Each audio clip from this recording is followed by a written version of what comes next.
Assalamualaikum warahmatullahi wabarakatuh. Kami dari kelompok 9, dari kelas 19B, juga dari Prodi S1 Ilmu Keperawatan Stikes Dr. Subandi Jember. Di kelompok 9 ini ada anggota-anggota kami yang pertama saya sendiri, Indrilia Ilustari dengan NIM 190-172. Ada Farhana Faradiba dengan NIM 190-153. Dan ada juga Mahdiatul Islamiyah dengan NIM 190-186. Dan yang terakhir ada Muhammad Saiful Bahri dengan NIM 190-194. Nah, di sini kami banyak menjelaskan dan membahas tentang bahaya hazard kimia gas ya. Sesuai dengan judul yang kami ambil, di situ kami banyak sekali membahas tentang bahaya hazard kimia gas. Langsung saja kita lanjut ke pembahasannya ya. Oke, di sini saya akan membahas bahan kimia ya yang ada di tempat kerja. Bahan berbahaya adalah bahan-bahan yang pembuatannya itu pengolahannya, pengangkutannya, penyimpatannya, dan penggunaannya itu menimbulkan atau membebaskan debu, kabut, uap, pegas, serat, atau radiasi, sehingga dapat menyebabkan iritasi, kebakaran, ledakan, korosi, keracunan, dan bahaya lain dalam jumlah yang memungkinkan. Juga mungkin dapat terjadi gangguan kesehatan bagi orang yang berhubungan langsung dengan bahaya kimia tersebut. Nah, atau juga bisa menyebabkan kerusakan pada barang-barangnya, mungkin barang-barang yang ada di sekitar sana.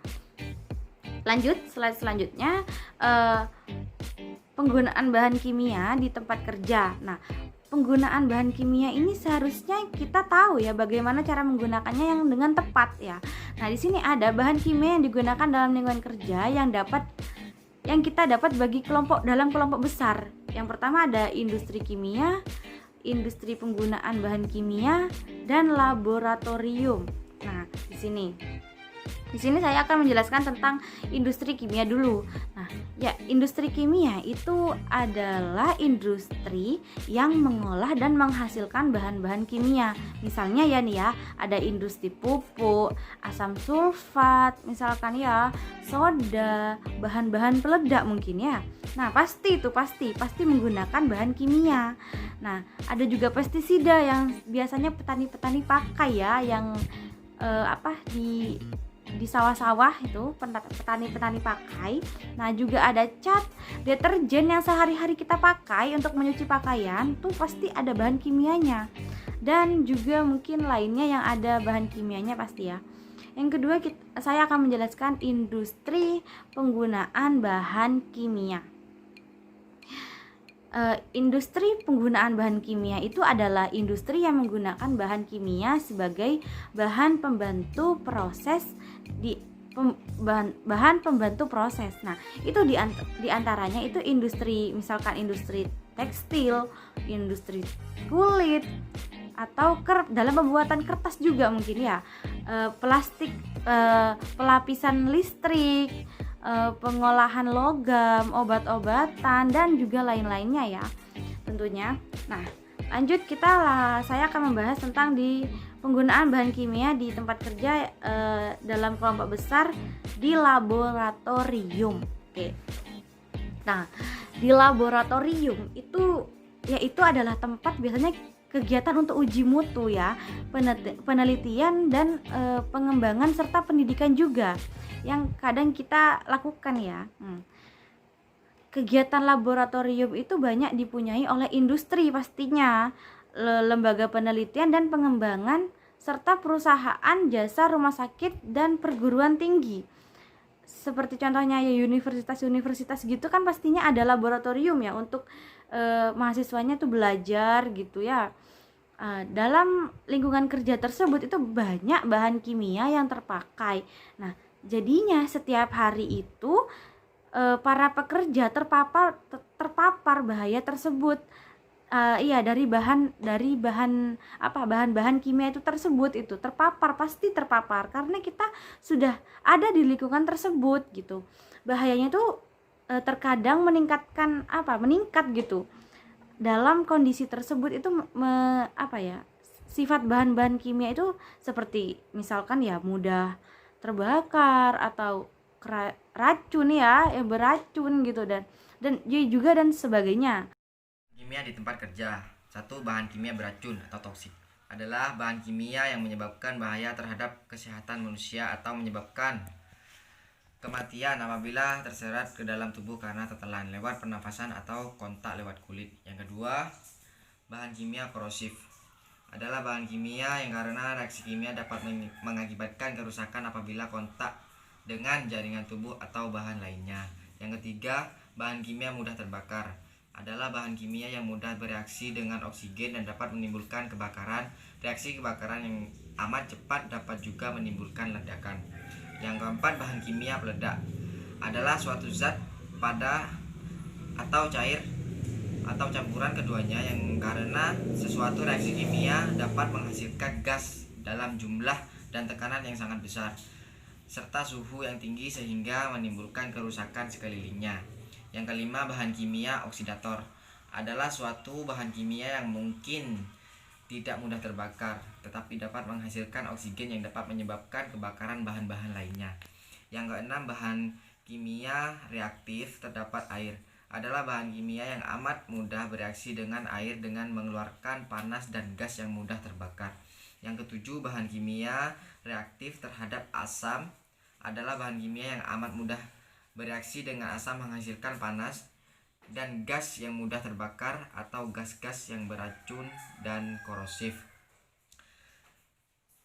Yang kedelapan, gas bertekanan adalah gas yang disimpan di bawah tekanan, baik gas ditekan maupun gas cair atau gas yang dilarutkan dalam pelarut di bawah tekanan.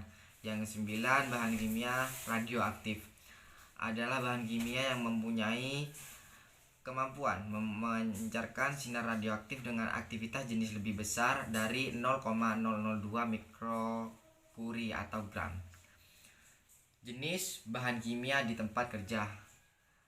Satu, bahan kimia beracun atau toksik. Yang kedua, bahan kimia korosif. Yang ketiga, bahan kimia mudah terbakar atau flammable. Yang keempat, bahan kimia peledak, eksplosif.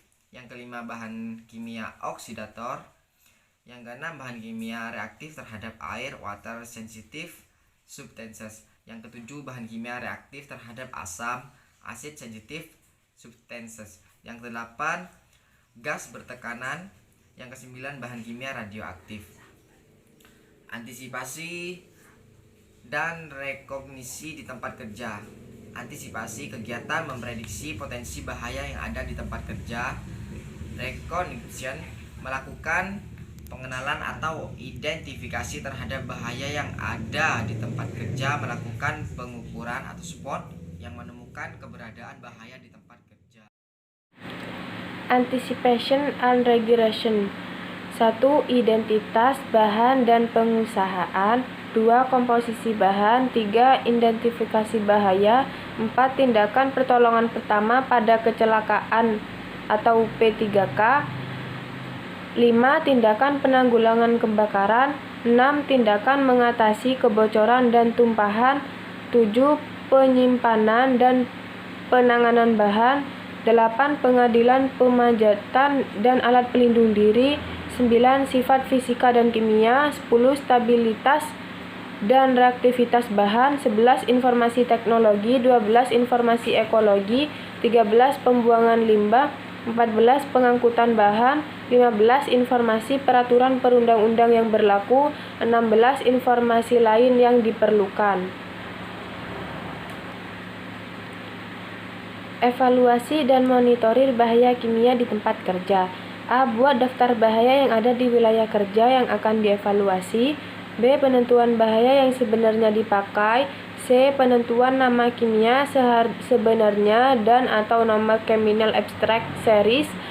D. Dapatkan lembaran data dari pemasuk. E. Evaluasi lembaran data. F. Periksa data toksiologis yang diberikan dan ditulis kembali lembaran data. G. Periksa semua tempat penanganan bahan. H. Lewat inhaliasi, periksa monitor udara. I. Lewat kulit, periksa metode pengadilan, penerapan perbaikan-perbaikan sebelum evaluasi akhir. Pengendalian bahaya kimia di tempat kerja. 1. Pengendalian menurut pada sumber. Penggantian bahan kimia atau proses yang lebih aman, mengidentifikasi proses kerja, isolasi unsur proses. 2. Pengendalian menurut era manajemen, lokal extrude, generation, housekeeping. 3. Pengendalian menurut pada pekerja, pendidikan dan latihan, menutup pekerja, respiros, glove and clothing, lounge and locker room, ISI shower. Yang keempat yaitu pengendalian menurut bentuk fisik. Ada debu, asap, serat plastik tipis, dan embun. Yang pertama yaitu ventilasi, kedua perawatan ruangan, yang ketiga respirator atau alat bantu nafas. Yang keempat yaitu liquid, yaitu zat cair. Yang kelima hand adalah tangan. Terus yang keenam gloves atau sarung tangan. Yang ketujuh chemical, yaitu kimia. Yang kelima pengendalian menurut cara masuk. Yang pertama ada inhalasi, pernafasan. Yang pertama yaitu ventilasi dan perawatan ruangan. Yang selanjutnya ada respirator atau alat bantu nafas. Untuk yang kedua yaitu ingesti atau penyerapan tubuh. Yang pertama kebersihan ruang istirahat dan makan. Yang kedua pemeliharaan kebersihan makanan. Yang ketiga fasilitas pencuci tangan. Yang ketiga yaitu absorpsi kulit. Yang pertama gloves, yang kedua chemical protective clothing. Yang keempat yaitu ada injeksi, yaitu desain pekerjaan yang memungkinkan terhindar dari kotak. Di sini juga ada gambar bahaya kimia di tempat kerja. Terima kasih. Sekian dari kelompok kami, kurang lebihnya saya mohon maaf. Wassalamualaikum warahmatullahi wabarakatuh.